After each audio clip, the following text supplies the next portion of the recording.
भने बालेन र रविहरूलाई समर्थन छ तपाईँको? म ती सारा शक्तिसँग म जोडिन्छु जो चाहिँ के छ भने यो अहिलेको यथास्थितिलाई चाहिँ च्यालेन्ज गर्न बाहिर आउँछन्। बालेनलाई पनि छ, रविलाई पनि छ। गभर्नरले बोल्नुभयो नेपाल श्रीलङ्काको बाटोमा जाने अवस्थामा पुगिसक्यो भनेर गभर्नर बोल्नुभयो। होइन, जाने बाटोमा होइन, त्यो बाटोमा लगिँदैछ योजनाबद्ध रूपमा शेरबहादुर र प्रचण्डले। शेरबहादुरजीले चाहिँ सोच्न छोडिसक्नु भएको छ। उहाँको जुन चाहिँ रुट थियो नेपाली काङ्ग्रेस थियो, त्यो नेपाली काङ्ग्रेसलाई बिर्सिनु भएको छ। उहाँको जुन रुट थियो चाहिँ डेमोक्रेटिक सोसलिजम, त्यो सम्पूर्ण चाहिँ पोलेर खाइसक्नु भएको छ। सत्तामा आफू बस्ने त्यो विचारधारा मिल्दाखेरि यहाँ कोही काङ्ग्रेस छैन, कोही कम्युनिस्ट छैन, कोही समाजवादी छैन, कोही साम्यवादी छैन, कोही लेफ्टिस्ट छैन, कसैले जनयुद्ध गरेन। रवि लामिछानेलाई मात्रै मैले चाहिँ हिट गरेको होइन, चाहे बालेनले जितेको होस्। अब चाहिँ यो देशको राजनीति चाहिँ हामी चेन्ज गर्छौँ भनेर युवाहरू आफ्नो अन्य विधाको व्यक्तित्वलाई लिएर राजनीतिमा आएका। सङ्केत हो पार्टीहरूलाई, सङ्केत हो मुलुकको राजनीतिलाई कि चाहिँ अब चाहिँ पार्टीहरूको निकम्मापन र चाहिँ भ्रष्ट आचरणलाई युवाहरूले सहँदैनन्। रवि लामिछाने आछन्, बालेन शाह आछन्। डराउनु पर्ने कुरा के हो भने हामी खराब छौँ भनेर डराउनु पर्ने हो। हामी खराब त मुटु हल्ल्या छ, धेरैको मुटु हल्ल्या छ। शेरबहादुरजीको हातबाट चाहिँ काङ्ग्रेसको प्रचण्डकरण हुँदैछ।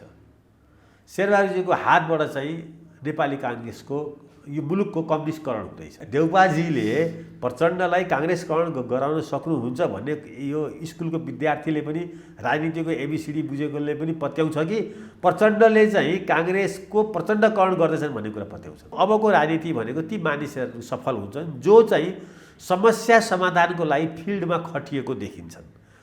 कुलमान घिसिङको सफलता त्यसैमा थियो। आज 6 वर्ष 7 वर्ष पार्टी सभापति भएको चाहिँ काङ्ग्रेस सभापतिले कम्युनिस्टसँग डराएर, अहिले पनि एमालेसँग डराएर, ओलीसँग डराएर चाहिँ 4टा कम्युनिस्ट बोकेर हिँड्नुहुन्छ भने उहाँले काम चाहिँ के गर्नुभयो 6 वर्षसम्म काङ्ग्रेस पार्टीको सभापति भएर? त्यो सङ्घर्षशील शेरबहादुर देउपा 46 सालसम्मको 48 सालसम्मको पनि लाई म स्यालुट गर्छु। सफा कुरा, म त्यो शेरबहादुर देउपा 51 सालदेखि लिएर यहाँसम्मको मैले शेरबहादुरजीको जति जर्नी देखेको छु, त्यो शेरबहादुर देउपालाई म कहीँ पनि चाहिँ के छ भन्दाखेरि चाहिँ मैले प्रशंसा गर्नुपर्ने ठाउँ भेट्दिनँ। यो अहिलेको शेरबहादुरको यो शासनकाललाई लिएर भ्रष्टाचार अति भयो भन्ने छ, महँगी अति भयो भन्ने छ, ब्रह्म लुट भयो भन्ने छ, होइन? माओवादीहरू त लुटेरा हुन्। दर्शकवृन्द नमस्कार, चुरो कुरोमा तपाईँलाई हार्दिक स्वागत छ। हामी आजको चुरो कुरोमा नेपालमा पछिल्लो राजनीतिक घटनाक्रममा जुन किसिमका दृष्टान्तहरू देखिएका छन्, मूलधारका राजनीतिक पार्टीहरूको विकल्पमा स्वतन्त्र दलहरू अथवा स्वतन्त्र व्यक्तिहरू बन्न खोजेका हुन् कि मूलधारको राजनीतिक पार्टीहरूका नेताहरूका विकल्पमा व्यक्तिहरू स्वतन्त्र रूपमा नेता बन्न खोजेका हुन् कि भन्ने छनक देखिन थालेको छ। यो सङ्केत शुभ हो अशुभ हो यो जान्ने आजको हाम्रो प्रयास हुनेछ। दलका नेताका विकल्पमा व्यक्ति आउनु, दलका विकल्पमा स्वतन्त्र आउनु, यसले के सङ्केत गर्छ? यो आजको हाम्रो कार्यक्रमको अवधिभरको मूल प्रश्न यसैमा घुम्नेछ। र रवि लामिछाने जसरी पत्रकारितामा एक प्रकारको ब्रान्ड बनेको थियो, त्यो ब्रान्ड राजनीतिमा हाम फाल्दा जसरी पत्रकारिताको क्षेत्रबाट रवि लामिछाने सबैका लागि भारी बनेका थिए, राजनीतिक पार्टीदेखि सामाजिक विषयवस्तुसम्म, अब राजनीतिक दलका लागि के रवि लामिछाने त्यसै गरी भारी बन्लान्?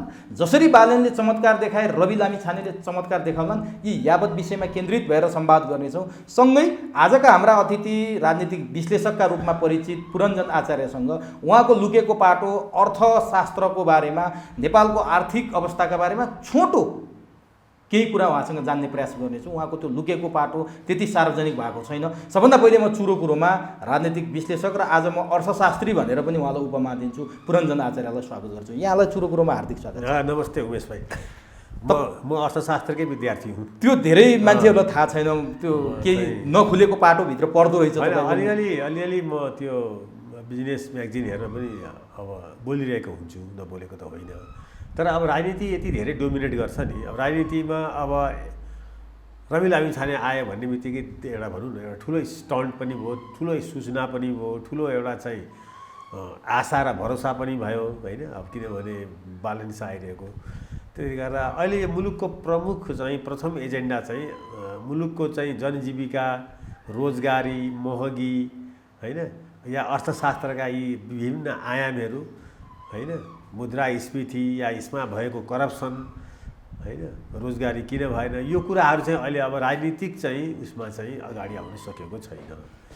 मूल कुरो के अगाडि आएको छ भने अहिले चाहिँ को मन्त्री हुन्छ, को प्रधानमन्त्री हुन्छ, को अब यो मेन स्ट्रिम पार्टीहरूको भविष्य के हुन्छ, अहिले पनि राजनीति नै चाहिँ देशको प्रमुख एजेन्डा भइरहेको छ। यो पछि पनि यही हुन्छ।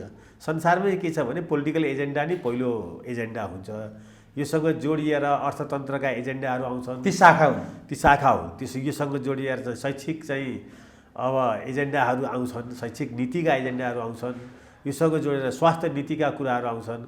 तर अहिले नेपालमा चाहिँ 90-95% एजेन्डा चाहिँ राजनीतिक एजेन्डा र पब्लिक चासो चाहिँ यसैमा छ। अब हामी राजनीतिक एजेन्डाबाटै सुरुवात गरौँ। मैले सुरुवातमा पृष्ठभूमिमा भने तपाईँले त लामो समय नेपालका दिग्गज मानिएका मूर्धन्य राजनीतिज्ञ व्यक्तित्वहरूसँग सङ्गत गर्नुभएको छ। गिरिजाप्रसाद कोइरालासँग त निकै निकट भएर काम गर्नुभयो, यो सबैलाई थाहा छ।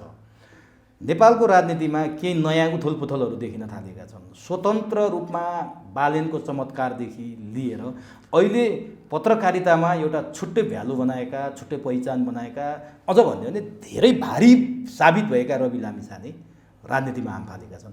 यसले राजनीतिक बजार जुन तरिकाले अगाडि गइरहेको थियो त्यहाँ कुनै तरङ्ग पैदा गर्ने र त्यहाँ उलटपुलट, कायापलट, उथलपुथल पार्ने सम्भावना के गति देख्नुहुन्छ? रविको इन्ट्रीले के सङ्केत गर्छ?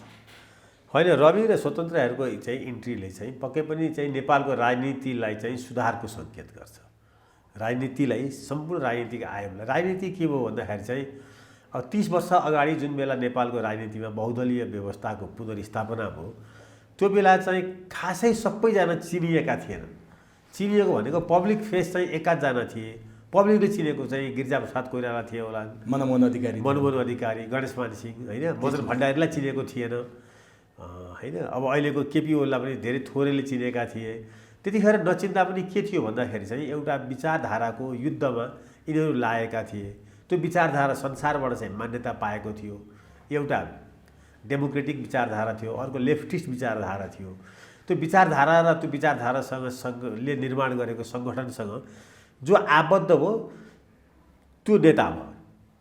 त्यहाँ पिपुलको बिचमा स्थापित हुनु पर्दैन थियो। अहिलेको कोर्स चाहिँ यो 30 वर्षको चाहिँ यो यात्रापछि अहिले चाहिँ पार्टीले नेता बनाउँदैमा त्यो नेता बन्नको लागि अब चाहिँ गाह्रो भइरहेको छ। अहिले पनि छ त्यो। उदाहरणको लागि अझ उदाहरण दिएर सजिलो हुन्छ। अहिलेको रवि लामिछाने भनेको कुनै पार्टी खोलेर प्रचारमा बसेर पार्टीका चाहिँ कार्यकर्ताहरूले तल्लो लेभलबाट राजनीति गरेर त्यो होइन।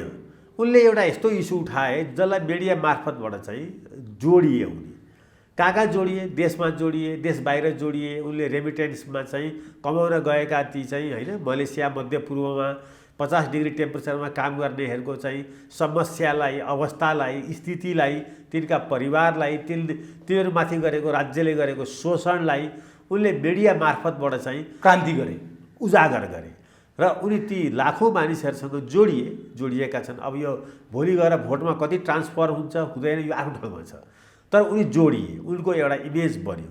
त्यस्तै बालन शाह पनि युवाहरूसँग जोडिए होइन। त्यस अहिले के छ भन्दाखेरि चाहिँ अब जनतासँग जोडिएर प्रत्यक्ष जोडिएर त्यो जोडिएको भूमिकाबाट आफ्नो पोलिटिकल स्पेस चाहिँ खोज्दैछन्। यो भनेको परम्परागत राजनीति सिद्धिँदैछ, नयाँ ढङ्गको राजनीति चाहिँ सुरु हुँदैछ। यो खालि स्वतन्त्रमा मात्रै भइरहेको छैन। यहाँ बुझ्नुपर्ने कुरा के छ भन्दाखेरि चाहिँ गगन थापा या विश्वप्रकाश पनि जो नेपाली काङ्ग्रेसमा चाहिँ अहिले महामन्त्री भइरहेका छन्, या धनराज गुरुङहरू या शेखर कोइरालाले पाएको सभापतिको चाहिँ मत जो हो त्यो चाहिँ एउटा ट्रेडिसनल या कन्भेन्सनल पार्टी चाहिँ भित्र हुने महाधिवेशनबाट तिनीहरूलाई नेता बनाइएको होइन।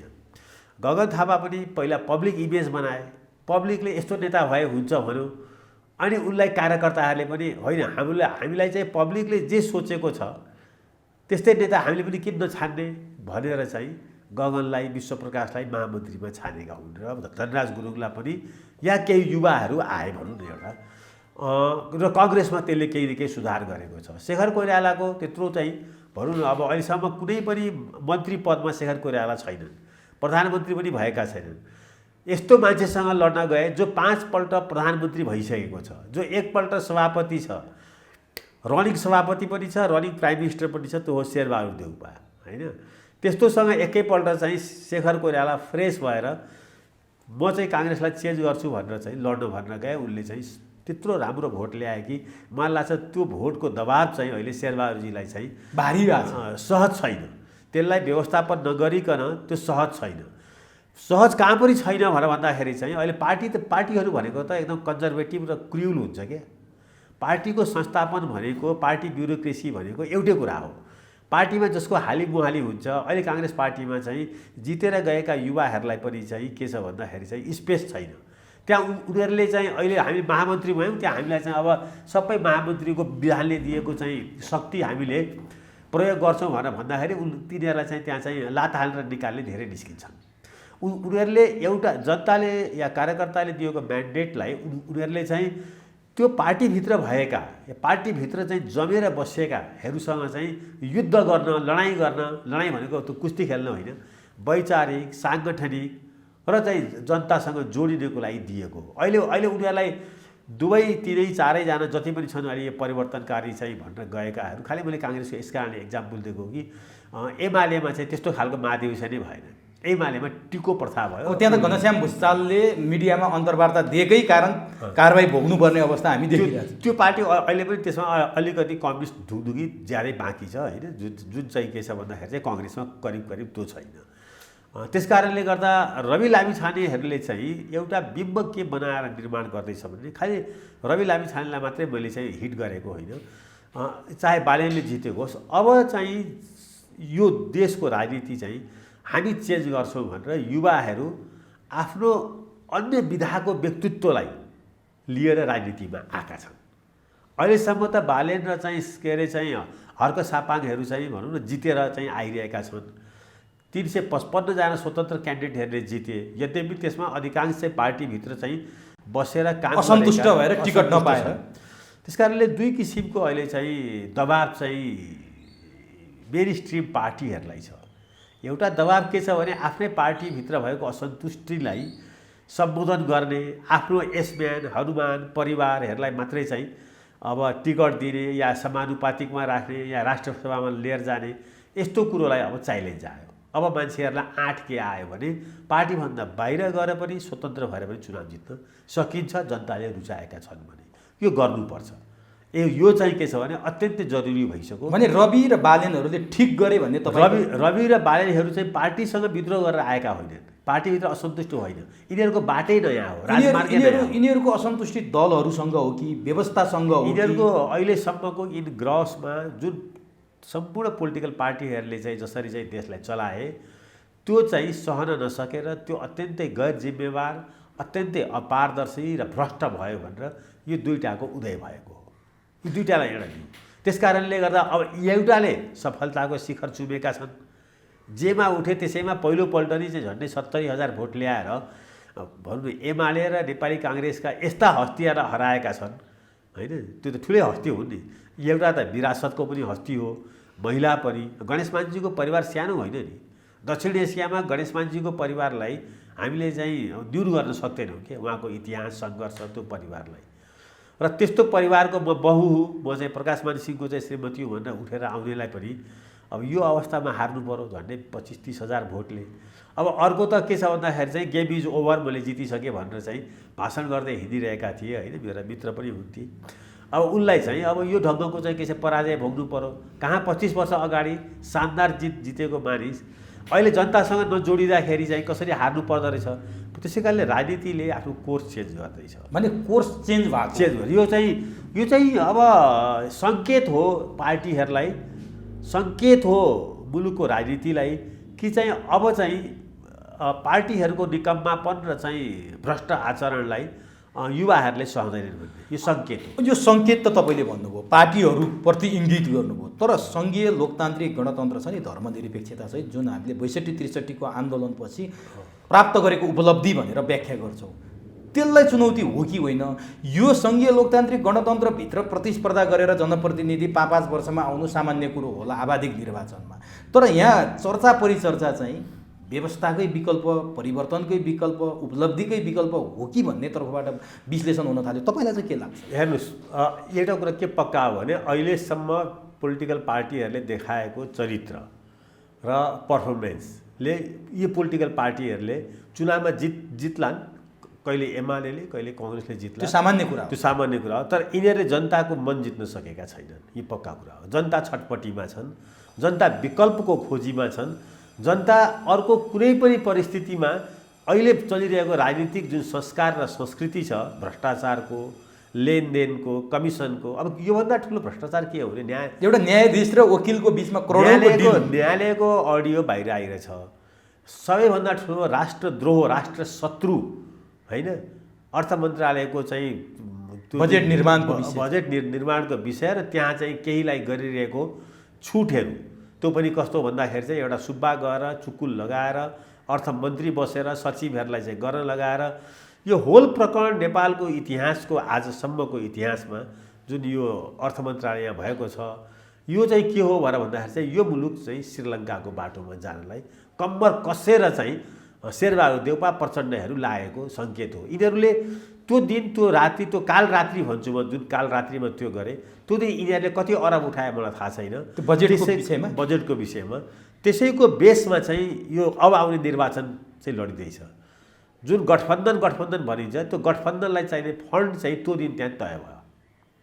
त्यहाँ अरबौँ रुपियाँको लेनदेन भएको छ र यसलाई निश्चित रूपमा होइन, यो अहिलेको गठबन्धनकारीहरूको चाहिँ अब शक्ति भनेको राजनीतिक शक्ति होइन, त्यो दिनको त्यो कालरात्रिको त्यो पैसा हो, जुन दिन उनीहरूले दुईवटा सचिवलाई साक्षी राखेर एउटा सुब्बाको मार्फत अर्को को हो एउटा चाहिँ अननोन मानिसको चाहिँ एकदम त्यो चाहिँ भन्नु रहस्यमय मानिसको चाहिँ उपस्थितिमा अर्थमन्त्रीले जुन कर्म गरेका छन्, त्यो कर्म नेपाललाई डुबाउन काफी छ। अब यो कर्म बढेर जान्छ। अब यो कर्म, अब अहिलेसम्म चाहिँ करप्सन के थियो भन्दाखेरि चाहिँ राज्यले अब ठेकापट्टा गर्दा 10% खाने, 20% खाने, कमिसन खाने खुल्ला थियो। यद्यपि नीतिगत करप्सन नभएको होइन, पहिला पनि हुन्थ्यो, तर कैयन मानिसहरूले पञ्चायती कालमा चाहिँ देवेन्द्रराज पाण्डेले सूर्यबहादुर थापासँग स्ट्यान्ड लिएर यो मुलुकलाई जोगाएका थिए। त्यस्तै मनमोहन अधिकारी भरतमोहन अधिकारी अर्थमन्त्री हुँदा एमाले नीतिगत भ्रष्टाचार गर्न थाल्दाखेरि चाहिँ रामेश्वर खनालले यो मुलुकलाई चाहिँ रेस्क्यु गरेका थिए। म यो मान्दिनँ, म यो कहाँ यो विनोद चौधरीसँग बसेर राजीनामै दिएर हिँडेका थिए। आज अब दुर्भाग्यले त्यो लेभलको ब्युरोक्रेसी पनि भएन नेपालमा। यो यस्तो चाहिँ के छ भने इन्फेरियर ब्युरोक्रेसी भयो अहिलेको नेपालको। त्यसमा पनि अर्थमन्त्री चलाउने, अर्थ मन्त्रालय चलाउने कि अब यसले चाहिँ नेपाललाई चाहिँ यो भोलिको दिनमा यस्ता प्रकरणहरूबाट अगाडि बढ्दाखेरि यो मुलुक बर्बाद हुनुमा चाहिँ त्यो दिनको त्यो कालो इतिहासलाई चाहिँ मानिसहरूले स्मरण गर्नुपर्ने हुन्छ। तर यो कुरा प्रधानमन्त्रीलाई थाहा हुँदैन। प्रधानमन्त्री त चाहने हो भने क्याबिनेटको मन्त्रीलाई चुड्कीका भरमा निकाल्न सक्छ। म तपाईँलाई एकदम प्रष्ट भनिदिन्छु, यो कुरो प्रधानमन्त्रीलाई थाहा भएरै भएको हो। यो उहाँकै सल्लाहमा, सल्लाह होइन, निर्देशनमा उहाँकै छ यो कुराको जग होइन। प्रधानमन्त्री, अर्थमन्त्री प्रचण्ड अनि केही चाहिँ घोष्ट मन्त्रीहरू, भूतप्रेत मन्त्री त्यो बालुवाटारमा छन्, अहिले शक्तिशाली छन्, जसको चाहिँ 7 सालले तिनीहरूलाई सुस्त पारेको थियो। अहिले तिनीहरूको पुनर्जागरण भएको छ होइन, पुनर्वृत्ति भएको छ। म नाम कसैको पनि लिन चाहन्न। अनि केही चाहिँ के छ भन्दाखेरि चाहिँ बिचौलिया व्यापारीहरू, यिनीहरू सबले बसेर यो गठबन्धनलाई चाहिँ स्रोत जुटाउने नाममा त्यो दिन चाहिँ 47वटा चाहिँ के छ भन्दाखेरि चाहिँ आइटममा छुट दिएर होइन एउटा नयाँ किसिमको रेकर्ड कायम गरेका छन्। कतिपय कुरा त छताछुल्ल भइसक्यो। कसलाई छुट दे, कहाँ छुट दे, किनेर ल्याएको मूल्य उता पर्ने मूल्य भन्दा कयौँ गुणा मूल्य बढी यहाँ बेचिरहेका विद्युतीय गाडी, यी सबै छताछुल्ल भइसक्यो। अब छेकेर पनि छेक्न सकिने होला चाहिँ। अब त्यसले मैले चाहिँ के भनेको भने यी सबैको चाहिँ व्यापारिक घरानाका नाममा चाहिँ हरेक घरमा अहिले के चर्चा छ भने यो अहिलेको शेरबहादुरको यो शासनकाललाई लिएर भ्रष्टाचार अति भयो भन्ने छ, महँगी अति भयो भन्ने छ, ब्रह्म लुट भयो भन्ने छ होइन। माओवादीहरू त लुटेरा हुन् भन्ने चाहिँ एउटा स्थापित हुँदैछ। प्रचण्डजीले जतिसुकै अहिले चाहिँ के छ भन्दाखेरि चाहिँ अरूलाई सामन्ती, अरूलाई भारदार, अरूलाई ठुला भनुन्, प्रचण्डजी जस्तो ठुलो महासामन्त अहिले काठमाडौँमा कोही पनि छैन। उहाँले चाहेको यो रुक्दैन थियो, उहाँले चाहेको त्यो फायर हुँदैन थियो। उहाँ शेरबहादुर देउपा दुईजनाले फन्ड रेज गर्नको लागि राष्ट्रिय ढुकुटीबाट चाहिँ बलात्कार गरेर चाहिँ यो पैसा चाहिँ लिएर भोलि चुनाव लड्दै हुनुहुन्छ। त्यसै कारणले तपाईँको टेलिभिजन मार्फतबाट भन्छु म, यो ढुकुटीबाट पैसा लिएर लड्नेहरू जो जो हुन्छ नि तिनीहरूलाई चाहिँ भोलिको दिनमा इतिहासमा चाहिँ ले चाहिँ कठघरामा राख्छ। यो सानो अपराध भएको छैन नि यो। त्यही भएर हिजो मात्रै महागभर्नरले बोल्नुभयो नेपाल श्रीलङ्काको बाटोमा जाने अवस्थामा पुगिसक्यो भनेर गभर्नर बोल्नुभयो। होइन, जाने बाटोमा होइन, त्यो बाटोमा लगिँदैछ योजनाबद्ध रूपमा शेरबहादुर र प्रचण्डले। जाने बाटोमा श्रीलङ्कामा त राम्रो गर्छु भन्दै पनि त्यहाँ खराब भयो होला, त्यहाँ चाहिँ उसले अर्ग्यानिक खेती गर्छु भन्दा कृषिको चाहिँ डिक्लाइन भयो होला होइन। चाइनाबाट चाहिँ अब लोन लिएर चाहिँ म एउटा राम्रो बन्दरगाह बनाउँछु भन्दाखेरि चाहिँ त्यसको त्यो बन्दरगाह बनाउने साइट चाहिँ ठिक भएन होला, त्यहाँ गर्दा गर्दै चाहिँ त्यो चाहिँ श्रीलङ्का चाहिँ त्यो ट्र्यापमा ढङ्ग नपुगेर त्यहाँ गएको। यहाँ त नियतै खराब छ, यहाँ त जानी यो मुलुकलाई म बर्बाद गर्छु र यसलाई म समाप्त गर्छु भनेर। यसमा प्रचण्डजीको चाहिँ स्वार्थ हुनसक्छ, उहाँले यो व्यवस्था यो डेमोक्रेसी उहाँलाई मन पर्दैन। शेरबहादुरको चाहिँ के हो? शेरबहादुरको त अब बहुलठी पर्नु, शेरबहादुरजीले चाहिँ सोच्न छोडिसक्नु भएको छ। उहाँको जुन चाहिँ रुट थियो नेपाली काङ्ग्रेस थियो, त्यो नेपाली काङ्ग्रेसलाई बिर्सिनु भएको छ। उहाँको जुन रुट थियो चाहिँ डेमोक्रेटिक सोसलिजम, त्यो सम्पूर्ण चाहिँ पोलेर खाइसक्नु भएको छ होइन। उहाँले, मलाई के लाग्छ भने आज शेरबहादुरको क्याम्पमा बस्नेहरू पनि शेरबहादुरको चाहिँ कोटरीमा चाहिँ छैनन्। त्यहाँ चाहिँ यिनीहरू पनि निरीह प्राणी छन्। शेरबहादुर छ त्यहाँ बोलवाला कस्तो? त्यहाँ अराजनीतिक मान्छे छन्, त्यहाँ व्यापारी बिचौलियाहरू छन्, त्यहाँ केही राणा भारदारहरू छन्, त्यही केही काठमाडौँका इलिट्सहरू छन्। त्यहाँ म तपाईँलाई चाहिँ अब म व्यक्तिगत रूपमा चाहिँ जो अहिले शेरबहादुर गुटका भन्छन्, बालकृष्ण खाँड, प्रकाश शरण महत, पूर्णबहादुर खड्गा, प्रकाश शरण महत, यी सबै त हामीसँगै आन्दोलनमा थिए नि, हामीसँगै आन्दोलनमा छौँ नि। यिनीहरू पनि छैनन्। अब 4 दशकदेखि त म चिन्छु नि सबैलाई होइन। मलाई लाग्छ के भने यिनीहरूको पनि केही पीडा होला त्यहाँ। मैले तपाईँको टेलिभिजन मार्फतबाट पहिलोपटक भन्दैछु, किनभने यो मुलुकप्रति यिनीहरू यति बेइमान छैनन्। यिनीहरूले शेरबहादुरलाई चाहिँ अर्थ मन्त्रालयलाई चाहिँ के छ भन्दाखेरि चाहिँ यो छुट दिँदाखेरि यिनीहरूलाई पक्कै पीडा भएको हुन्छ, यो पक्का कुरा छ। यिनीहरूले आज चाहिँ जुन ढङ्गले चाहिँ बेइज्जतीपूर्ण मन्त्रीहरूले व्यवहार देखाएका छन् नि, बोलेर व्यवहारले होइन, मन्त्री आलेकै व्यवहार जुन हो। यही कुरा म तपाईँसँग नि, तपाईँ त लामो समय प्रधानमन्त्री गिरिजाप्रसाद, तत्कालीन प्रधानमन्त्री स्वर्गीय गिरिजाप्रसाद कोइरालासँग नजिक बसेर काम गर्नुभएको छ। शेरबहादुर देउवा किन यति निरीह भए कि प्रेम आलेले एउटा कर्मचारीको कठालो समाउन जान्छन्, त्यो तल्लो स्तरका शब्द फोहोरी सुन्नै नसक्ने शब्द बोल्छन्, तिनलाई राख्न शेरबहादुर बाध्य छन्। जनार्दन शर्मा यस्तो हरकत गर्छन्, तिनलाई राख्न बाध्य छन्। माधव नेपालले मन्त्री हटाइदेऊ, मेरा मन्त्री हटाएर नयाँ मन्त्री राखिदेऊ भन्छन्, तिनलाई हटाउन शेरबहादुर देउवा सक्दैनन्। होइन, शेरबहादुर देउवा के गर्न चाहिँ सक्दा रहेछन्? होइन, के छ भने शेरबहादुर किन यति निरीह? शेरबहादुर देउवा चाहिँ निरीह नै हुन्। शेरबहादुर देउवाको तपाईँले शब्द भनेको एकदम ठिक शब्द भन्नुभयो, उनी चाहिँ प्रधानमन्त्री चलाउन सक्षम छैनन्, निरीह छन्। उनलाई अगाडि सारेर मैले अहिले केही नाम लिए होइन, फ्रन्टलाइन नामहरू लिए। अहिले जो मान्छेले भन्छन् नि प्रकाश शरण महतले चलाएको छ भन्छन्, पूर्णबहादुर खड्गाले सारा डिजाइन गरेको छ भन्छन्, अर्को चाहिँ बालकृष्ण खाँड, ज्ञानेन्द्रबहादुर कार्की। म एउटा अनुमान गर्छु है, अब म रङ हुन चाहन्छु। म अनुमान के गर्छु भने यिनीहरूले चलाइरहेको र यिनीहरूले नै शेरबहादुरलाई सल्लाह दिइरहेको भए आजको नेपाल योभन्दा बेटर हुन्थ्यो।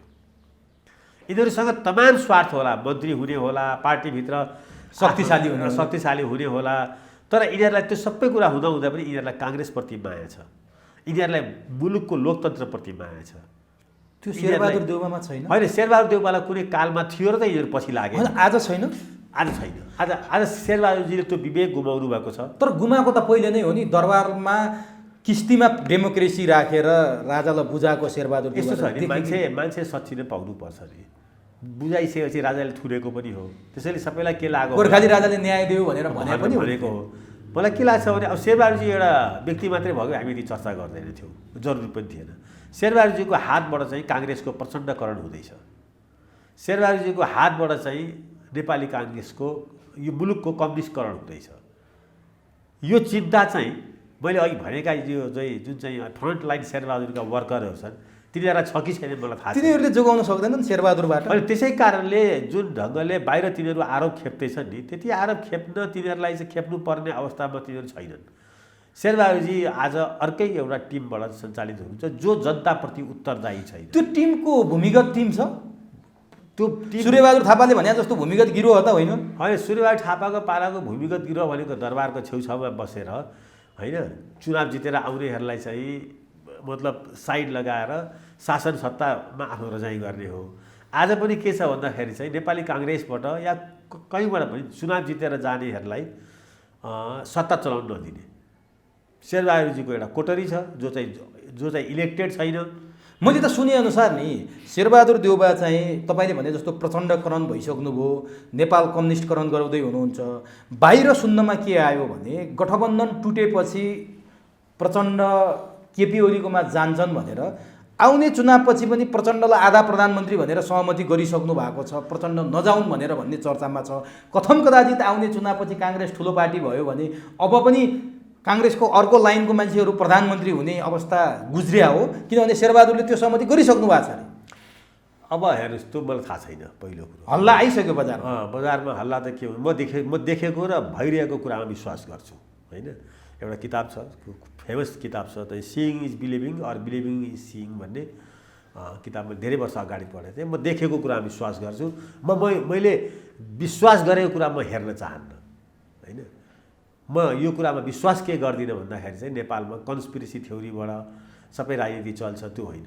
यो देखिएको कुरा के छ भने शेरबहादुरजी आज जसरी देश चलाइरहनु भएको छ, उहाँको जतिसुकै उमेर जतिसुकै चाहिँ के छ भने उहाँले चाहिँ अब आफ्नो चाहिँ भनौँ न शैली देखाए पनि शेरबहादुरजीमा कहीँ न कहीँ डेमोक्रेसीप्रतिको लगाव चाहिँ हुन्छ। अहिले पनि छ, अगर उहाँ नर्मल हो भने मान्छे। अब उहाँको स्टेट अफ माइन्ड मलाई थाहा छैन, उहाँको मेन्टल स्टाटस पनि मलाई थाहा छैन, थाहा नभएको कुरा हो। तर किनभने उहाँले त्यसको लागि परिश्रम त्याग गर्नुभएको छ। प्रचण्डले त्यसको लागि एक दिन पनि समय खेर फालेका छैनन् होइन।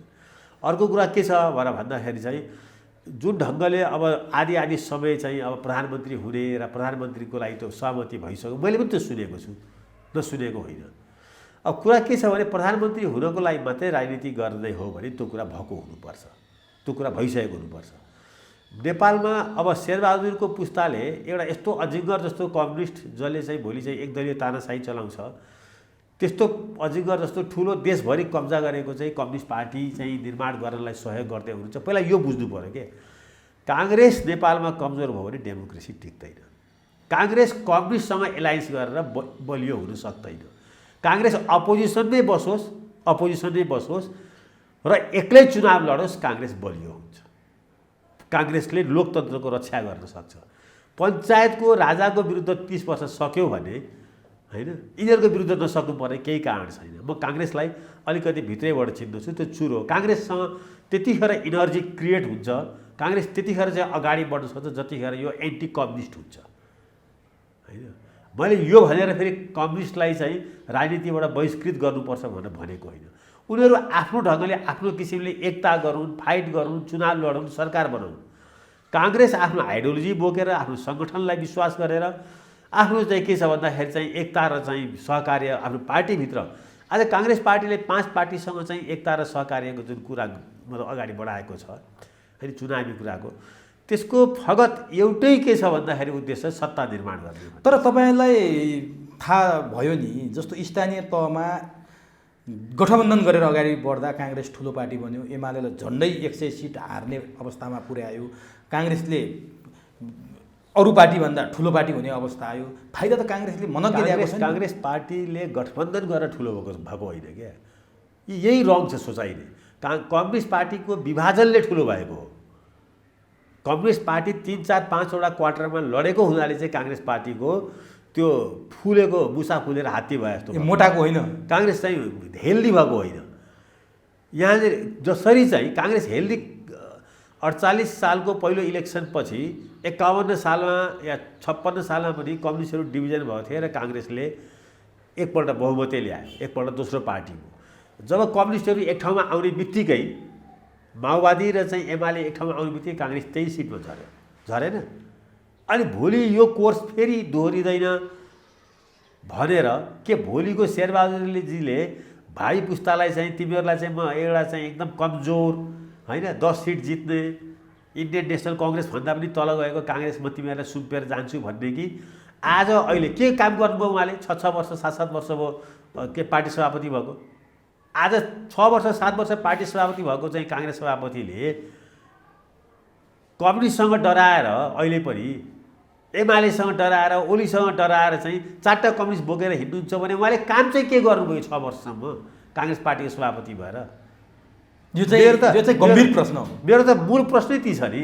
जसले पार्टी पनि बनाउन सक्दैन र जसलाई चाहिँ 4वटा कम्युनिस्टको बैशाखी चाहिन्छ भने त्यही पार्टीलाई यो चाहिँ के अरे फेरि चाहिँ सभापति चयन गर्ने यो कस्तो काङ्ग्रेस कार्यकर्ता चाहिँ कस्तो हुन् भनेको? तर मेरो प्रश्न नि, जस्तो तपाईँले अघि बालुवाटारको कोठरीको कुरा गर्नुभयो, उनीहरूले समेत शेरबहादुरलाई नियन्त्रण गर्न सकेनन्, शेरबहादुर अर्कै शक्तिले चलाएको छ। शेरबहादुर काङ्ग्रेस पार्टीको मूलधारमा भएका मानिसहरूको सत्सङ्गमा लागेर मुलुक चलाउनको लागि अनिच्छुक हुनुहुन्छ। ल यो मैले तपाईँलाई आज फ्ल्याटली भनिदिन्छु। त्यसको तथ्य रहस्य के छ? रहस्य के हो त्यसको? रहस्य के जुन ढङ्गले शासन चलेको छ नि, यो काङ्ग्रेसले चलाएको शासन होइन। आज तपाईँलाई एउटा कुरा उदाहरण गरौँ। एकपटक एउटा ठाउँमा के हो भने काङ्ग्रेसभित्र चाहिँ केही मानिसहरूले केही जातीय कुराहरू गरे। धेरै अगाडि 20 वर्ष अगाडि कुरा म तपाईँलाई गर्दैछु। के जातीय कुराहरू गरे। अलि शक्तिशाली नै के थियो भने राइट ह्यान्ड थिए गिरिजाप्रसाद कोइरालाको। उनले केही जातीय गन्ध आउने कुराहरू गरेर त्यसलाई गोलबन्द गर्ने प्रयत्न गरे। गिरिजाप्रसाद कोइरालाले त्यसलाई 24 घन्टाभित्र फायर गरिदिनु मन्त्रीमण्डलबाट। 24 घन्टाभित्र मन्त्री हुँदा झन्डा हल्लाउँदै पार्टी छोडेको शक्तिशाली मन्त्रीलाई 24 घन्टाभित्र उसँग सङ्गठन पनि थियो, उसको चाहिँ अटल विश्वास गिरिजाप्रसाद कोइरालासँग पनि थियो, तर उसलाई चाहिँ 24 घन्टाभित्र पदमुक्त गर्नुभएको छ। उसलाई राजीनामा दिने पनि चाहिँ के छ भन्दाखेरि चाहिँ छुट दिनु भएन। जातीय राजनीति गर्ने यहाँ भनेर जातीय गोलबन्द गर्ने काङ्ग्रेस पार्टी त्यो बोल्ड निर्णय गर्न सक्ने क्षमता देउबामा छैन। गिरिजाप्रसादकै चेला त हुन् नि त देउबा पनि। होइन, अलिकति चेला चिनी हुनुपर्ने होइन, गुरु गुड हुन्छन्। अब आजकल अहिलेको अर्ग्यानिक संसारमा के छ भने गुड नै धेरै हेल्दी हुँदो रहेछ। यी चेलाहरू चाहिँ सबै जस्तो आर्टिफिसियल। अब यो तरिकाले शेरबहादुरलाई कसले चलाएको छ, काङ्ग्रेसले चलाएको छैन, उहाँ मूल काङ्ग्रेसबाट शासन चलाउन राजी हुनुहुन्न भनेर तपाईँले भनिरहँदा उहाँलाई काउन्टर दिने त नेपाली काङ्ग्रेसभित्र डाक्टर शेखर कोइराला हुनुहुन्थ्यो। एकदमै शेरबहादुर देउवाले लिग छोडिरहँदा शेखर कोइराला चाहिँ के गरेर बस्नु भएको छ? शेरबहादुर देउवालाई लिगमा ल्याउने उहाँले प्रयास गरेको पनि खासै देखिँदैन। शेरबहादुर देउवा हिँगा लाउँदै हुनुहुन्छ, किनारामा बसेर फड्के किनाराको साँची भने जस्तो डाक्टर शेखर कोइरालालाई रमिता हेर्ने गरे त केही देखिएन नि त। उहाँले पनि त भूमिका दिनु पर्छ। दुईवटा कुरा। शेखर कोइरालाको टिम चाहिँ अहिले कुनै न कुनै किसिमले, उहाँको टिम भनेको को छ? उहाँको टिममा धनराज गुरुङ छन्, उनले करप्सनको कुरा उठाएको छन्। गगन थापा छन्, उनले पार्टी ठिक ढङ्गले चलेन। एसएसपी के भएको पार्लियामेन्टमा उनले मलको कुरा उठाएको छन् होइन। एसपीपीको विषयमा त दुईटा महामन्त्रीले बडो एसपीपीको विषयमा दुईटा महामन्त्रीले चाहिँ स्ट्रङली गगनले पार्लियामेन्टमै बोलेका छन्, मतलब पब्लिकलाई अवेर गरेका छन्। हो, सङ्ख्यामा थोरै छन्। शेरबहादुर देउपालाई चाहिँ सुधार गर्ने बिपी कोइरालाको 2/3 बहुमत हुँदाखेरि पनि सङ्ख्यामा बिपी कोइरालाको पार्टीभित्रै 15-16 सालको चाहिँ निर्वाचनपछि सरोज कोइराला पार्टीभित्रकै विपक्षी थिए। सरोज कोइराला त्यतिखेरको पत्र पत्रिका हेर्दा विश्वप्रसाद कोइराला जस्तो मानिसको लागि पनि एउटा चाहिँ प्रतिपक्षको जस्तो भूमिका खेलिरहनु भएको थियो। कहाँ छ तपाईँको समाजवाद भन्नुहुन्थ्यो। हो, त्यो साइज र त्यो ऊर्जा र त्यो सोचबाट चाहिँ जुन भूमिका खेल्नु पर्ने हो त्यसमा कहीँ न कहीँ भर्खर त 6 महिना हुँदैछ चाहिँ के छ भन्दाखेरि चाहिँ यिनीहरू महामन्त्री र तर छुट त छैन नि उहाँहरूलाई भर्खर 6 महिना। अब शेखर कोइरालालाई के छ प्रब्लम? शेखर कोइरालालाई म एकछिन भनिदिइहाल्नुलाई यो कुरा धेरैजनाले व्यक्तिगत रूपमा पनि सोध्छन् मलाई चाहिँ। मैले के देखिरहेको छु भन्दाखेरि चाहिँ शेखर कोइराला पार्लियामेन्टमा छैनन्। एक, शेखर कोइरालालाई पार्टी अफिसमा 8x8को एउटा कोठा पनि दिएको छैनन्। 40-41% चाहिँ भोट ल्याउने चाहिँ पार्टी सभापतिलाई च्यालेन्ज गर्ने जो मानिस हो त्यसलाई चाहिँ कस्तो छ भने काङ्ग्रेसभित्र असहिष्णु इन्टोलरेन्सी। अहिले त्यस्तो इन्टोलरेन्स चाहिँ शेरबहादुर देउपा होइनन्। त्यसै कारणले काङ्ग्रेस शेरबहादुरबाट चलेको छैन भन्छु। एक्जाम्पल दिन्छु म तपाईँलाई, हेर्नुहोस् है, धेरै म पहिलेको कुरा गर्दिनँ। गिरिजाप्रसाद कोइरालासँग 12% भोट ल्याएको चिरञ्जीवी वाग्लेलाई चुनावकै दिन चलिरहेको सभामा गिरिजाप्रसाद कोइरालाले तपाईँ यो कार्यक्रमको सभापतित्व गर्नुहोस् भनेर आफू उठेर साइडमा गएर बस्नुभएको छ। 9औं महाधिवेशनको बानेश्वरको त्यो बीसीसीआई बिल्डिङमा 12% भोट ल्याउनलाई त्यो सम्मान दिनुभएको छ। शेरबहादुर देउपा गिरिजाप्रसाद कोइरालासँग उठिसकेपछि उठेर हारिसकेपछि होइन पार्टी एकताको लागि उहाँले शेरबहादुरजीसँग ह्यान्डसेक गर्नुभएको छ र पार्टी अफिसमा उहाँलाई अफिस दिनुभएको छ। केही चाहिँ गिरिजाप्रसाद कोइरालाका चाहिँ कट्टर अनुयायीहरू भन्छ नि, तिनीहरूले विरोध गर्दै पनि होइन त्यस्तो गर्नु हुँदैन पार्टीमा। पार्टी त अब उहाँसँग पनि 40% भोट छ, म र उहाँ मिल्दा पो 100 अङ्क पुग्छ त, अनि पो पार्टी चाहिँ नयाँ ऊर्जाबाट चल्छ भनेर भनेको छ। आज शेरबहादुर देउपाले अहिलेसम्म ठिक ढङ्गले पार्टी महाधिवेशन सिद्धिसकेको यतिका दिन भयो, महाधिवेशनले पार्टीभित्र एउटा चिरा चाहिँ कोरेको छ, त्यसलाई जोड्नको लागि सुरुवात चाहिँ कहाँबाट गर्ने, माथिबाट गर्नु पर्थ्यो। त उहाँले त्यसलाई रुचि दिनुभएको छैन। मलाई के लाग्छ भने रुचि उहाँलाई नभएको होइन, उहाँका अनुयायीहरू, उहाँका चाहिँ अराजनीतिक जुन समूह छ त्यसले यो काङ्ग्रेस पार्टीलाई थप कमजोर बनाउनलाई उहाँलाई चाहिँ क्याप्चर गरेर चाहिँ हाइजेक गरेर किडन्याप गरेर राखेको छ। यो त काङ्ग्रेसभित्रको कुरा भयो के। डाक्टर शेखर कोइराला 40% मत पाएको, जुन पर्फर्मेन्स हुनुपर्ने हो उहाँले मिडियामा बोल्ने, विज्ञप्ति निकाल्ने बाहेक केन्द्रीय कमिटीका बैठक चल्दा पनि त्यस्तो एग्रेसिभ भूमिका खेल्न सकेको जस्तो देखिएन। उहाँ संसदमा हुनुहुन्न तर पार्टीको लागि त गर्न सक्नुहुन्थ्यो नि।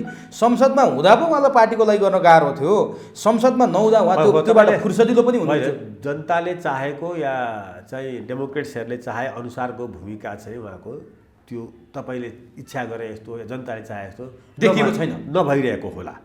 अब चुनाव हारेको मान्छे अस्ति भर्खर चुनाव हारेको छ, यो मात्रै कति बोल्छ भन्ने पनि लाग्दो होला, त्यो पनि लाग्छ नि मान्छेलाई। अब चुनावमा जानु हुँदैन थियो, गइसकेपछि हारेको छ, हारिसकेपछि चाहिँ कमसेकम 6 महिना चुप लागेर बस्ने एउटा सामान्य एउटा चाहिँ चलन हुन्छ। त शेरबहादुरजीले जितेकै त हो नि, उहाँले 60% ल्याएर सभापति जिते पनि जितो, कमसेकम 6 महिना म बोल्दिनँ भनेर उहाँले चाहिँ केही कुरामा त बोलिरहनु भएको छ होइन। म उहाँको डिफेन्डर होइन, उहाँले बोल्नु पर्थ्यो, पहिलो कुरा थप बोल्नु पर्थ्यो अझै, अब बोल्न पर्छ। अब 6 महिना त पुग्नु थाल्यो होइन, 6 महिना पुग्नु थाल्यो, हनिमुन ल 6 महिना हनिमुन पिरियड भयो सभापतिको, उहाँलाई छुट भरे काङ्ग्रेस कार्यकर्ताहरूले अब उहाँलाई विजय बनाएका छन्। अब त्यही कार्यकर्ताहरूको मन चाहिँ जितेर भोलि उहाँले सभापति फेरि अब इच्छा गर्नुभयो भने लड्ने हो होइन, त्यही हो। त्यस कारणले तपाईँले भन्नुको कुरा ठिकै हो, पार्टीभित्र पनि विपक्ष चाहिन्छ र संसदभित्र पनि विपक्षी चाहिन्छ। संसदभित्र विपक्षीको भूमिका, जनताको आवाज चाहिँ खालि प्रतिपक्षले मात्रै उठाउनुपर्छ भन्ने छैन, काङ्ग्रेस पार्टीले पनि उठाउनुपर्छ, पार्टीले पनि उठाउनुपर्छ र त्यो कुरो गगनले गर्दैछन्। अब पार्टीभित्र भोलिको दिनहरूमा मलाई के लाग्छ भने उहाँले त म प्रधानमन्त्रीको लागि चाहिँ अब तयारी अवस्थामा छु भनेर सन्देश पनि दिनुभयो, त्यो उपयुक्त समय हो, बेला भएको हो होइन, अथवा राजनीतिक स्टन्टका लागि बोल्नु भएको, त्यो के लाग्छ तपाईँलाई? होइन, त्यो एउटा मैले त्यो सबै हेरेँ होइन, त्यसको स्पिरिट एकदम ठिक छ, त्यो मैले सबै सुनेँ। म प्रधानमन्त्री हुन्छु भनेर भन्नुभन्दा पनि उहाँले के छ भने पटक पटक प्रधानमन्त्री भएकाहरूले अब कतिपल्ट हुन्छौ निकास देऊ भन्ने कुरा त्यसमा मूलत छ। अब त हामी जस्तो आयौँ नि, अब मै योग्य भइसकेँ भन्ने स्पिरिट चाहिँ स्वाभाविक हो, त्यो एकदम स्वाभाविक। त्यो तपाईँ एज ए नागरिक तपाईँले अहिले भन्नु सक्नुहुन्छ, मैले भन्नु सक्छु म यसपालि चुनाव लड्छु के को लागि भन्दा म अब प्राइम मिनिस्टर हुन्छु। त्यसो भए तपाईँले भनिदिनुहोस् त, तपाईँले काङ्ग्रेसभित्रको जुन चिरफार गर्नुभयो नि अवस्था, काङ्ग्रेस कहाँबाट चलेको छ भन्ने कुरा नि थाहा पाउन नसकिने अवस्था भयो। सानेपाबाट त पक्कै चलेको छैन काङ्ग्रेस, बालुवाटारबाट चलेको छ कि बुढा नीलकण्ठबाट चलेको छ कि त्यहाँ पनि अरू अदृश्य शक्ति? काङ्ग्रेस सरकार चाहिँ चल्नुपर्ने चाहिँ सिंहदरबारबाट हो, अफिसियली सरकार, देश सरकार चाहिँ। काङ्ग्रेस पार्टी चल्नुपर्ने सानेपाबाट हो, त्यो दुइटै भएको छैन, त्यो दुइटै भएको छैन। यो दुइटै हुन नसकिरहेको पीडा यो मुलुकले भोगिरहेको छ। यो मुलुक अहिले अगाडि बढ्नेवाला छैन। यो मुलुकमा यस्ता मानिसहरू जसले सिंहदरबारलाई रेस्पेक्ट गर्न सक्दैन, जहाँबाट चाहिँ देशको एउटा प्रशासनिक होइन र राजनीतिक एउटा चाहिँ अभियान सुरु हुन्छ, त्यहाँ जानलाई खुट्टै नसार्ने चाहिँ प्राइम मिनिस्टरहरू छन् होइन। यो पार्टी काङ्ग्रेस पार्टी जहाँको पार्टी केन्द्र कार्यालय के छ भन्दाखेरि चाहिँ चाइनिज कम्युनिस्ट पार्टीको बिल्डिङ भन्दा पनि झन्डै ठुलो छ होइन, त्यत्रो ठुलो पार्टी छ। पार्टीको साइज यसरी खुम्तिँदैछ, पार्टीको बिल्डिङ यसरी विस्तार हुँदैछ, यसरी विस्तार हुँदैछ। बिजेपीको कहाँ त्यत्रो कार्यालय छ र? पार्टी त्यसको सानो छ बिजेपी कार्यालय, केन्द्रीय कार्यालय, तर त्यो पार्टीहरू त कसरी विस्तार हुँदैछ? हामी कहाँ ठ्याक्कै उल्टो, हामी कहाँ ठिक उल्टो छ यो। अब कतिपयले के प्रश्न गर्छन् भने अलिकति पुरञ्जन आचार्य पूर्वाग्रही भाव कि शेरबहादुर देउवाप्रति उहाँको अलिकति आग्रह देखिन्छ, अलिकति पूर्वाग्रह देखिन्छ, अलिक बढी आलोचना गर्नुहुन्छ भन्ने एउटा लाइन पनि छ, तिनीहरूलाई पनि तपाईँको जवाब खोज्दैछु। अर्को कुरा म दिइहालौँ, म व्यक्ति शेरबहादुर देउपा, त्यो सङ्घर्षशील शेरबहादुर देउपा 46 सालसम्मको 48 सालसम्मको पनि लाई म स्यालुट गर्छु, सफा कुरा। म त्यो शेरबहादुर देउपा 51 सालदेखि लिएर यहाँसम्मको मैले शेरबहादुरजीको जति जर्नी देखेको छु, त्यो शेरबहादुर देउपालाई म कहीँ पनि चाहिँ के छ भन्दाखेरि चाहिँ मैले प्रशंसा गर्नुपर्ने ठाउँ भेट्दिनँ। उहाँको पालामा संसदमा त्यत्रो ठुलो काण्ड भयो, उहाँको पालामा डेमोक्रेसी उहाँले बुझाउनु भयो लगेर चाहिँ राजालाई। ल त्यसपछि धुई पखाली गरेर फेरि चाहिँ 62-63 आन्दोलनमा चाहिँ सारा मानिस आन्दोलनमा थियो, गोर्खे राजाले न्याय गर भनेर भन्नुभयो होइन। अब म त्यस्तो शेरबहादुर देउपा, मलाई अरू केही पनि चाहिँदैन। मेरो डेमोक्रेसी जसले सुरक्षित गर्छ आज पनि मलाई लागेको मेरो फ्रिडम, मेरो डेमोक्रेसी त्यति हो। तर तपाईँको जो मेरो मात्रै होइन, मेरो भावी पुस्ताको म भन्दैछु, नेपाली काङ्ग्रेसको सभापति र देशको प्रधानमन्त्री शेरबहादुर देउवाले स्थानीय चुनाव गराउनुभयो, जसरी गराए पनि जे गरे पनि। लगतै प्रचण्डले के बोले भने म त काङ्ग्रेसले जिते पनि आफैले जित्या जस्तो लाग्छ भने तपाईँले पनि सुन्नुभएको छ। एउटा विद्रोह गरेर बन्दुक बोकेर 10 वर्ष त्यही काङ्ग्रेस काट्दै हिँडेको, त्यही काङ्ग्रेसका विरुद्ध चाहिँ रक्तरञ्जित उनीहरूको भाषामा युद्ध गर्दै हिँडेको प्रचण्डले काङ्ग्रेसले जित्दा पनि आफैले जिते जस्तो लाग्छ भन्ने वातावरण त शेरबहादुरले निर्माण गरे हो। यसमा त खुसी मान्नुपर्ने होला नि। त्यो विद्रोहीलाई ल्याएर काङ्ग्रेसले जितेकोमा खुसी मान्नुपर्ने अवस्था त शेरबहादुरले बनाइदिया हो नि। त्यसैमा म सबभन्दा ठुलो दुखित छु। प्रचण्डजीले चाहिँ के गर्नुभयो भन्दाखेरि चाहिँ खड्गप्रसाद ओलीसँग मिलेर एमालेलाई कब्जा गर्न खोज्नुभयो, सक्नु भएन एमाले पार्टीलाई। मैले तपाईँ मार्फत पनि र धेरै टिभी मार्फत पनि भनेको थिएँ, एमाले पार्टी माओवादीको हुँदै होइन, यिनीहरू त्यहाँबाट निस्किनै पर्छ भने। त्यहाँ सक्नु भएन। त्यहाँ खड्ग ओलीजीले किक हानिदिनु भयो विभिन्न कारणले होइन। र उहाँ अहिले के छ भने उहाँ मार्फतबाट, प्रचण्डजी मार्फतबाट काङ्ग्रेसको प्रचण्डकरण हुँदैछ भनेको के भने उहाँ काङ्ग्रेस पार्टीलाई कब्जा गर्न खोज्दै हुनुहुन्छ। काङ्ग्रेसकरण प्रचण्ड हुँदैनन्, काङ्ग्रेसलाई प्रचण्डकरण गर्दै हुनुहुन्छ। देउबाले प्रचण्डलाई काङ्ग्रेस होइन, त्यो त देउबाजीको त क्षमतै छैन बिचरा, त्यति ठुलो फेरि आरोप नलाउनु तपाईँ फेरि, त्यो त हदै हुन्छ नि। देउबाजीले प्रचण्डलाई काङ्ग्रेसकरण गराउन सक्नुहुन्छ भन्ने यो स्कुलको विद्यार्थीले पनि, राजनीतिको एबिसिडी बुझेकोले पनि पत्याउँछ कि प्रचण्डले चाहिँ काङ्ग्रेसको प्रचण्डकरण गर्दैछन् भन्ने कुरा पत्याउँछ। त्यो रोक्न शेखर कोइराला सक्नुहुन्छ, त्यो समूह सक्छ होइन। त्यसैको बिम्ब, त्यसैको प्रतीक, त्यसैलाई चाहिँ हिट गर्नुपर्ने र त्यसैको लडाइँ नै काङ्ग्रेसलाई स्वाभाविक काङ्ग्रेस बनाउने, त्यो काङ्ग्रेसले आफ्नो इतिहाससँग जोडिने, वर्तमानमा चाहिँ अलिकति चाहिँ के छ भने त्यो अनुसारको भूमिका खेलेर भविष्यलाई पनि चाहिँ के छ भने काङ्ग्रेस जस्तो भनेको के, काङ्ग्रेस जस्तो भनेको अलिकति चाहिँ राष्ट्रवादको चाहिँ भावना बोकेको। तर तपाईँले भनेको कुरामा मलाई कहाँनिर अलिकति शङ्का लाग्यो भने शेरबहादुर देउवा र डाक्टर शेखर कोइराला व्यक्ति मात्रै फरक हो, नाम फरक हो, स्वभाव फरक होला। सैद्धान्तिक रूपले सिद्धान्त त एउटै छ नि। किनभने त्यो 12 बुँदेलाई शेरबहादुर देउवाले पनि मान्नु भएको छ, त्यो 12 बुँदेलाई डाक्टर शेखर कोइरालाले मान्नु भएको छ। उहाँ त त्यसको योजनाकार पनि हो, रोडम्याप उहाँले नै निर्माण गरेको पनि हामी पाउँछौँ। त्यो भित्र जति परिवर्तन आए, सङ्घीय लोकतान्त्रिक गणतन्त्र धर्मनिरपेक्षता सहितका यी दुवैजना नेताले सम्मान गर्नुभएको छ। व्यक्तिगत स्वभाव को कसको के होला भने के फरक छ त आइडियोलोजिकल्ली शेरबहादुर देउवा र डाक्टर शेखर होइन। त्यसको इन ग्रसमा 12 बुँदामा नेपाली काङ्ग्रेसको चाहिँ कम्युनिस्टकरण हुनुपर्छ भनेर कहाँ लेखेको छ? त्यो त कहीँ जुन दिन गणतन्त्रमा गइयो गिरिजाप्रसाद कोइरालाले नै कम्युनिस्टकरण गर्न सुरु गर्नुभयो भन्छन् क्या। त्यही चाहिँ गलत हो क्या। गणतन्त्र नै चाहिँ डेमोक्रेट्स हो। अमेरिका चाहिँ रिपब्लिक छ, इन्डिया रिपब्लिक छ, त्यो कम्युनिस्टकरण हो। इन्डियामा कहाँ छ कम्युनिस्ट पार्टी? किन फरक हुन सकेन त? काङ्ग्रेस र कम्युनिस्टमा नाम मात्रै फरक छ। मूल कुरो चाहिँ यसलाई बुझ्ने यसरी हो। कसरी हो भने 12 बुँदेले नेपालमा हतियार उठाएर आतङ्कको माध्यमबाट डेमोक्रेसीलाई सिद्ध्याउन खोजिरहेको बेलामा उसको चाहिँ डेमोक्रेटाइजेसन गरेको हो त्यो पार्टीको चाहिँ। त्यसको लोकतान्त्रिकरणको प्रक्रिया 12 बुँदेबाट सुरु गरेको हो। किनभने त्यसमा टेकेर राजतन्त्रले पनि खेल्न थाल्यो होइन। सेना प्रयोग गर्न दिन्न भनौँ। गिरिजाप्रसाद कोइरालाले त सेना प्रयोग गर्छु भनेर कृष्णप्रसाद भट्टराईले हटाएको नि। म सेना प्रयोग गर्छु, कृष्णप्रसाद भट्टराईले सफ्टवेयर डेभलप गर्नु, म हार्डवेयरमा जान्छु, म गर्छु भनेर। तर नेपालमा तत्कालीन राजतन्त्रले के गर्यो भन्दाखेरि चाहिँ माओवादीको आतङ्क र हिंसामा टेकेर लोकतन्त्रलाई फेरि पनि कमजोर पार्न र खानको लागि उद्धत थियो। यो फ्ल्याट चाहिँ तपाईँले त्यतिखेरका चाहिँ विभिन्न चाहिँ स्टेटमेन्टहरू हेर्नुभयो भने यो देखिन्छ। गिरिजाप्रसाद कोइरालाले चाहिँ राजा पनि डेमोक्रेसी खान खोज्ने, माओवादी पनि डेमोक्रेसी सिद्ध्याएर चाहिँ एकदलीय तानासा ल्याउने, त्यो भएन भने राजासँग मिलेर सारा चाहिँ संसदवादीहरूलाई सिद्ध्याउने, यो डिजाइनभित्र थियो। त त्यो डिजाइनको बिचमा इन बिट्विन मध्यमार्ग के आयो भन्दाखेरि चाहिँ राजाको भूमिकालाई न्यून गरिदिने, सिध्याइदिने, जनताको चाहिँ के छ भन्दाखेरि चाहिँ लोकतन्त्रलाई रक्षा गर्ने र कम्युनिस्टको चाहिँ माओवादीको चाहिँ लोकतान्त्रिकरण गर्ने। यो काङ्ग्रेसले यसलाई ठिक ढङ्गले गिरिजाप्रसाद कोइरालाको बारेमा पनि भन्न सक्दैन।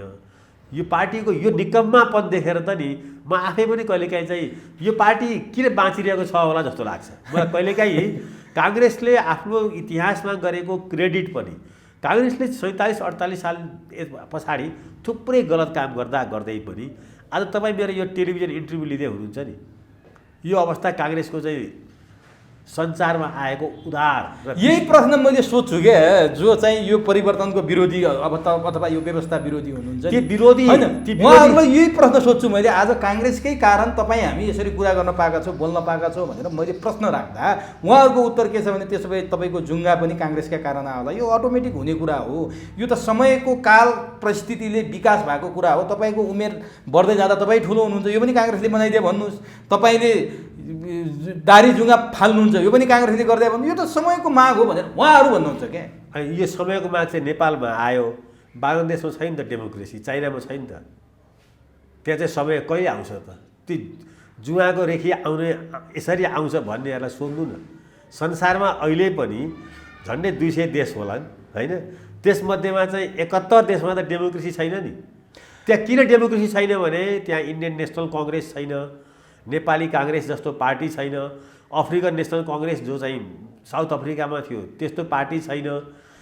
पार्टीले डेमोक्रेसीलाई या पार्टीले चाहिँ मुलुकलाई कसरी चेन्ज गर्छ भन्ने जान्नको लागि त अलिकति लेख्नु पढ्नु पर्यो नि त, जान्नु पर्यो नि त। त्यसो भए तपाईँसँग त जति कुरा गर्यो झन्झन कुरा गर्न मन लाग्छ, समयले साथ दिँदैन। यो विषयमा म अझै कुरा गर्न मन थियो, मैले यसलाई छोट्याएँ, त्यहाँभित्र अझै छिर्न मन थियो, तर म कहाँनिर गएँ भने होइन, समयले अवसर दिन्छ, त्यो अवसरलाई सदुपयोग पार्टीले गर्छ, यति हो।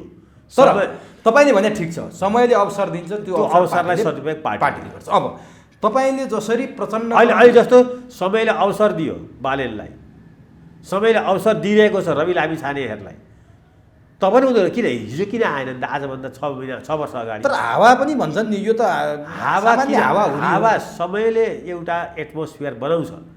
तर त्यसमा चाहिँ चुप लाएर बसेको भए आज बालन साथ चाहिँ जिते त उनीले जम्प गरे, समय चिन्न सक्नु। त्यसै कारणले समयभन्दा पहिले पनि केही हुँदैन, यो त हाम्रो गीतामै भनेको छ। समयभन्दा पछि पनि केही लाग्दैन। त्यो समयलाई बुझ्ने नि के हो भने चाहिँ त्यही मानिस चाहिँ त्यतिखेर रिस्क उठाउनुपर्छ, कम्फोर्ट जोन त्याग्नुपर्छ। पोलिटिक्स भनेको चाहिँ नेपालमा एउटा कुरा जसले सोच्दैन, अहिले धेरै पोलिटिक्स गर्नेहरू अब छन् नि, केही बिचौलिया व्यापारीहरू सबै पोलिटिक्समा आएछन्। पोलिटिक्स गर्नेहरूलाई चाहिँ के लागिरहेछ भन्दाखेरि चाहिँ यो चाहिँ सुखको बाटो हो भन्ने लागेको छ। यो त करप्सनमा चाहिँ जेल जानु नपरेको हुनाले यो बाटो सुखको लागेको। आज अहिले करप्सनमा चाहिँ 10-20-50 मान्छेलाई नखुमा हाल्ने को जान्छ पोलिटिक्समा जानको लागि 5 पल्ट सोध्छन् मान्छेले। अगर पोलिटिक्सले पेट पालिएन भने यही काङ्ग्रेस कार्यकर्ताहरूको पनि यो त त्यही रहेछ नि त। जस्तो 70% चाहिँ पोलिटिसियन अहिले नेपालमा। तपाईँले भनेको कुरालाई म ठ्याक्कै ब्ल्याक एन्ड व्हाइटमा भनिदिन्छु। अहिलेका नेपाली काङ्ग्रेसका सभापति शेरबहादुर देउवाको विगत रुवा खोला हेरौँ, डडेलधुराको, उहाँको अहिलेको बुढा नीलकण्ठको बसाइ हेरौँ, केपी ओलीको पहिलाको चाहिँ तेह्रथुमको आठराईको घर हेरौँ, आज बालकोटको घर हेरौँ, यही देख्छन् र यहीलाई रोल मोडल बनाएर मान्छेहरू छिटो धनी बन्न, छिटो घर बनाउन, रोपनीका रोपनी जग्गामा आलिसान महल बनाउन पो राजनीतिमा हुन् कि जस्तो तपाईँसँगको कुरा गर्दा मलाई त्यो अनुभूत भयो। त्यो पनि हुनसक्छ। होइन, यस्तो भयो। अब त्यो सम्पूर्ण सत्य होइन, तर त्यो ठुलो सत्य नेपालमा हो। ठुलो सत्य ठुलो सत्य के हो भने राजनीतिमा लाग्ने नेपालमा केही मानिसहरूले ठुलो उदाहरण पेश गरेका छन्। कृष्णप्रसाद भट्टराईको नाम लिन सकिन्छ होइन, मनमोहन अधिकारीको नाम लिन सकिन्छ। कसरी मान्छेले सक्छ भन्नुहोस् त? 30 वर्ष 40 वर्षदेखि राजनीति गरेको छ, उता 50 वर्षदेखि गरेको छ, अरू केही काम गरेको छैन, तर जीवन चाहिँ 5 स्टार छ। के हो त्यसको पछाडि? फेरि त्यस्तो 10, 20, 50, 60, 100, 200 भए पो यो देशले पनि थेक्थ्यो, धान्थ्यो होइन। हामी पनि राजनीतिमा पनि लागेको हो, राजनीतिमा मात्रै लागिरहेको भए त हाम्रो पनि हविगत चाहिँ त्यही नै हुन्थ्यो होला। नेपालमा राजनीतिमा मात्रै लागेर चाहिँ आफ्नो घर परिवार पाल्ने चाहिँ झन्डै 5 लाख परिवार छ। 5 लाख परिवारलाई यसले बसी बसी खुवाउनु परेछ यो पोलिटिक्सले होइन। तर ती मानिसहरू धन्नो चाहिँ के छ भन्दाखेरि चाहिँ मतलब नेपालको राजनीतिलाई अहिले पनि चाहिँ सुधार्न लागि परेका छन्, जो आफ्नै कमाइले पनि खान्छन् र राजनीतिमा पनि चासो लिन्छन्। ती मान्छे सफल हुँदैनन्। होइन, राजनीतिमा सफल हुनु पर्दैन त्यो मान्छेले निरन्तर रूपमा राजनीतिलाई सफल पार्नको लागि र सुधार गर्नको लागि आवाज बुलन्द गरेर अहिले तपाईँ मसँग किन चाहिँ इन्टरभ्यू लिएर आउनुभयो त? तपाईँले जति बुझ्नु भएको छ, जे कुरा देख्नु भएको छ, तपाईँको यो राजनीति सुन्नुहोस्, मभन्दा बुझ्ने मान्छे पनि धेरै छन्। ती मानिसहरू मभन्दा ज्ञानी यहाँ विद्वान धेरै छन्, थुप्रो छन्। मलाई के लाग्छ भने जब म तपाईँसँग कुरा गर्दछु तब म एउटै कुरा के गर्दछु भने यो मुलुकको प्रति मेरो चिन्ता छ। मेरो म यो राजनीति मात्रै गरेर बसेको भए म पनि कुनै बेलाको एक्टिभिस्ट हुँ होइन, जेल पनि खाएकै हो होइन, 16-17-18 वर्षदेखि नि नेमिसङ भनेर कुदेकै हो। तर म त्यो मात्रै गरेर कुदिनँ। त्यो मात्रै गरेर कुदेको म नेताको चाहिँ चाकडीबाज हुन्थेँ। झोले भन्छन् नि अहिले झोले। म काम गरेर पनि बसेँ, आफ्नो काम जे काम पनि गरेर बसेँ। भनेपछि नेताले कार्यकर्ता अथवा जसले पनि उत्पादनको क्षेत्रमा लाउने हो भने भ्रष्टाचार आधा कम हुन्छ, किनभने ऊ आफ्नो पेट पाल्न आफै सक्ने अवस्थामा होइन। जबसम्म त्यो हुँदैन तबसम्म चाहिँ पार्टी डेमोक्रेसीमाथि बालेन शाहले पनि च्यालेन्ज गर्छ। अब कति डराएको अहिले एउटा चाहिँ रवि लामिछाने आछन्, बालेन शाह आछन्।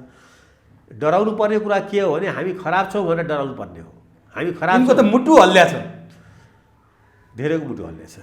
अब नि हो किनभने अब पाकिस्तानमा चाहिँ इमरान खानले यसै गरी पार्टी बनाएर सत्तै चलाइदिए झन्डै 4 वर्ष। अब म तपाईँलाई यति कुरा गरिसकेपछि, तपाईँले जे कुरा राख्नुभयो त्यो ध्रुव सत्य कुराहरू यहाँ राखिसकेपछि, यिनै कुराको विरोध स्वरूप र यिनै कुराको प्रतिरोध गर्न बालेन र रविहरू यो मैदानमा आएका हुन्। निश्चित सफा गर्न सक्छन् यो मैदानलाई, फोहोरले भरिएको पोखरीलाई सक्छन्। होइन, उनीहरूले सुरुवात गरे, यसलाई स्यालुट गरौँ, यो सुरुवात हो।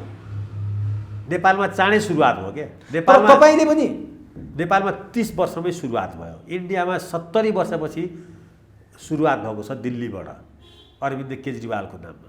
त त्यो मामलामा नेपाल देशलाई यहाँको जहाँबाट सुरु भयो बालेन शाहलाई जिताउने, धरानले चाहिँ जिताउने स्वतन्त्रलाई र चाहिँ रवि लामिछानेको चाहिँ त्यो चाहिँ अब जस्तो मैले उनको चाहिँ उद्घोष देखेँ, यी सबै ऊर्जाहरूलाई चाहिँ समेटेर मुलुकको रूपान्तरणमा लगाउने हो भने त नेपाल त साउथ एसियामा एउटा मोडल देश बन्न सक्छ नि। तर तपाईँ पनि जसरी रवि लामिछानेहरू र तपाईँको चाहिँ सिद्धान्त फरक होला, विचार फरक होला, म मान्छु। तर उहाँले देखेको समस्या पुरन्दर आचार्यले पनि देख्नु भएको छ। तपाईँ पार्टीको त्यो अनुशासनमा बाँधिएर बस्ने मान्छे पनि होइन। तपाईँ एउटा चाहिँ सबै कुरालाई डिस्कोर्समा ल्याएर तपाईँ जस्ताको तस्तै भन्ने मान्छे। त्यो अभियानमा तपाईँले साथ किन नदिने? त्यहाँ चाहिँ मेरो चाहिँ नैतिक प्रश्न छ। त्यो चाहिँ किन अभियानलाई मैले साथ दिने कि म अहिले तपाईँसँग कुरा गर्दाखेरि मैले कसलाई साथ दिइरहेछु? उहाँहरूलाई दिइरहनु भएको छ। निश्चित छ। भने बालेन र रविहरूलाई समर्थन छ तपाईँको? म ती सारा शक्तिसँग म जोडिन्छु जो चाहिँ के छ भने यो अहिलेको यथास्थितिलाई चाहिँ च्यालेन्ज गर्न बाहिर आउँछन्। बालेनलाई पनि छ, रविलाई पनि छ। तपाईँ त्यसमा पनि शङ्का छैन। तपाईँ त पार्टीमा पनि कहिलेकाहीँ जोडिनुहुन्छ, त्यो कारवाही हुँदैन? होइन, पार्टीसँग त म आबद्धै छु नि, काङ्ग्रेस पार्टीसँग। अनि काङ्ग्रेस पार्टीमा आबद्ध भएर बालेन मलाई के लाग्छ भने बालेन र चाहिँ हर्क सापाङहरूको यो अभियानले मैले काङ्ग्रेस पार्टीभित्र भनिरहेका र उठाइरहेका कुराहरूलाई चाहिँ तार्किक निष्कर्षमा पुगाउनको लागि सहज हुन्छ भन्ने मलाई लाग्छ। तर रवि म चाहिँ उनीहरूको यो अभियान सफल होस्, यो अभियान सँगसँगै काङ्ग्रेसभित्र पनि सुधारका चाहिँ एजेन्डाहरू त्यो दबावले प्रवेश गर्छ कि भन्ने लोभ लालच छ। बालेनको र रविहरूको पार्टी मेरो पार्टी हुनु, म त्यसको पात्र हुन सक्दिनँ। तर उनीहरूको एक्टिभिटीलाई तपाईँको समर्थन? म एकदमै, मेरो चाहिँ के छ भने उनीहरूको समर्थन मात्रै होइन, मेरो अहिले तपाईँको टेलिभिजनमा यत्रो बोले उनीहरूकै लागि छ यो। मैले चाहिँ तिनीहरूले जुन दिनसम्म राम्रो काम गर्छन्, जनतासँग जोडिन्छन्, मलाई रमाइलो लागेको छ। मलाई बालेन शाहलेको रमाइलो के लागेको छ भने उनी स्वतन्त्र भएर जितेका छन्। स्वतन्त्र भएर जित्नेले पार्टीको नेताको चाकरी गर्न घर धाउनु पर्दैन। एक, मलाई थाहा छ कति त्यहाँ चाकरी गर्नुपर्छ भन्ने। अर्को कुरा, पार्टीको कार्यकर्ताहरूको दबाब थेक्नु पर्दैन, मलाई जागिर दे, मलाई ठेक्का दे, मलाई पट्टा दे, मलाई चन्दा दे। अर्को कुरा, उनीलाई चाहिँ उनको फोकस काममा हुन्छ। उनले त्यो देखाएको हुनाले अहिलेसम्म, भोलिको दिनमा खराब हो भने त्यो पनि भनौँला यहाँ यो गल्ती भयो भनेर। उनले के देखायो भने शपथ ग्रहणभन्दा पहिले बन्चरे डाँडा पुगे। काठमाडौँको त्यतिखेरको मूल समस्या भनेको फोहोर फाल्ने, फोहोरको म्यानेजमेन्ट थियो। उनी त्यसमा फोकस भए। अहिले एउटा कुरा भनौँ म उमेशी तपाईँलाई, अहिलेको अबको राजनीति भनेको ती मानिसहरू सफल हुन्छन् जो चाहिँ समस्या समाधानको लागि फिल्डमा खटिएको देखिन्छन्। कुलमान घिसिङको सफलता त्यसैमा थियो। जहाँ जहाँ चाहिँ बिजुलीको ट्रान्सफर्मर बिग्रियो आफै पुगे। अब अहिले के छ मलाई थाहा छैन। अब अहिले मैले सरकार राखिरहनु पर्दैन। दुईटा स्टेजमा म उनलाई चाहिँ स्याल्युट गर्छु, धन्यवाद दिन्छु। एउटा मेरो चाहिँ मतलब प्राज्ञिक र शैक्षिक, मेरो मात्रै होइन, मेरो पुस्ताको जीवन, मेरो मभन्दा तलको मेरो छोरी नाति पुस्तालाई पनि उनले चाहिँ पढ्नको लागि बिजुली प्रदान गरे। 18 घन्टा लोड सेडिङ थियो, मजाक थियो यो देशमा।